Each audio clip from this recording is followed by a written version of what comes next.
उद्या विजयादशमी आहे, उद्या दसरा आहे. तर दसरा आता सण आहे आपल्याकडे, तो सण मोठा. कधी कोणता? आम्हाला रोजच दिवाळी दसरा आहे. काय सांगू तुम्हाला, विठोबाचे राज्य आम्हा नित्य दिवाळी. आपण पंढरपूरला राहतो, आपल्याला नित्य दिवाळी आहे. तुम्हाला आम्हाला रोज नित्य दिवाळी आहे. पण आम्हाला दसऱ्याला सुद्धा आम्हाला रोज दसरा आहे. कारण दसरा दिवाळी तोची आम्हा सण, सखे हरिजन भेटतील. तुम्ही रोज आम्हाला भेटता, आम्हाला दसरा आहे का नाही रोज? सांगा बरं. अहो, तुम्ही सखे हरिजन आहात, तुम्ही संत आहात, तुम्ही संत माहेर माझे आहेत का नाही? तुम्ही संत कृपेचे सागर आहेत का नाही? श्रोत्यांमध्ये संतत्व बघावं लागतं, हा ज्ञानोबाऱ्यांनी घालून दिलेला नियम आहे आपल्याला.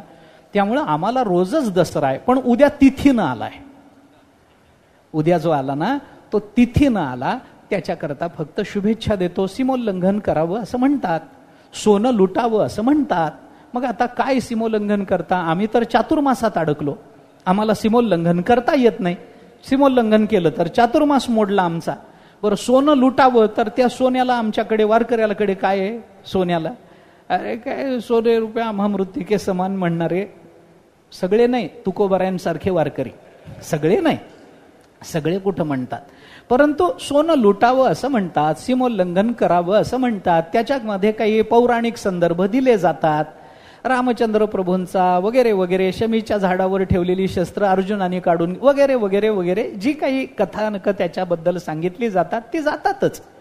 त्याच्याबद्दल काही नाही, त्याच्याबद्दल श्रद्धाही आहे, काही आहे, सगळंच आहे. परंतु तत्वतः जर आम्ही तर आता सीमोल्लंघन करू शकत नाही. पंढरपूर तर सोडू शकत नाही, ना दिवाळीला सोडता येईल, ना दसऱ्याला, ना महालक्ष्म्याला सोडता आलं, ना काही करता आलं. इथंच राहिलो आम्ही, इथंच सगळे सण आमचे पांडुरंगाजवळ ज्ञानोबारायांच्या चिंतनात, तुकोबारायांच्या चिंतनात साजरे झाले. आम्हाला त्याचा आनंदच आहे. पण याचा तत्वतः अर्थ काय? सीमोल्लंघन करावं आणि सोनं लुटावं म्हणजे काय आहे? त्याचं एक रूपक आहे, म्हणून ते रूपक सांगतो. काही नाही, सीमोल्लंघन करा म्हणजे काय? आम्ही अज्ञानाच्या सीमेमध्ये अडकलेले जीव आहोत. आम्ही अज्ञानाचं सीमोल्लंघन करावं, अज्ञानाची सीमा ओलांडून आम्ही बाहेर जावं आणि सोनं लुटावं. सोनं म्हणजे तो आपटा. आपटा म्हणजे कोणाला तरी धरून नाही, आपटा. त्याला 2 गोल पानं असतात, 2 गोल पानं असतात. ते सोनं म्हटलं जातं उद्याच्या दिवशी. तर ते सोनं लुटलं पाहिजे. एक ज्ञानाचं पान आहे आणि एक भक्तीचं पान आहे. हे सोनं आम्हाला अज्ञानाचं सीमोल्लंघन करून ज्ञान भक्तीचं सोनं आम्हाला लुटता येईल, असं सामर्थ्य भगवंताने, ज्ञानोबाराय तुकोबारायांनी तुम्हाला आम्हाला द्यावं.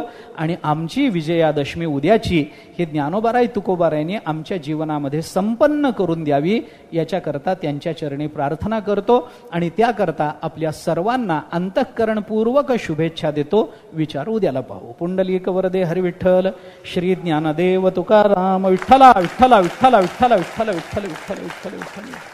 पुंडलिक वरदे हरि विठ्ठल. श्री ज्ञानदेव तुकाराम. सद्गुरु गुंडा महाराज की जय. सद्गुरु हरी महाराज की जय.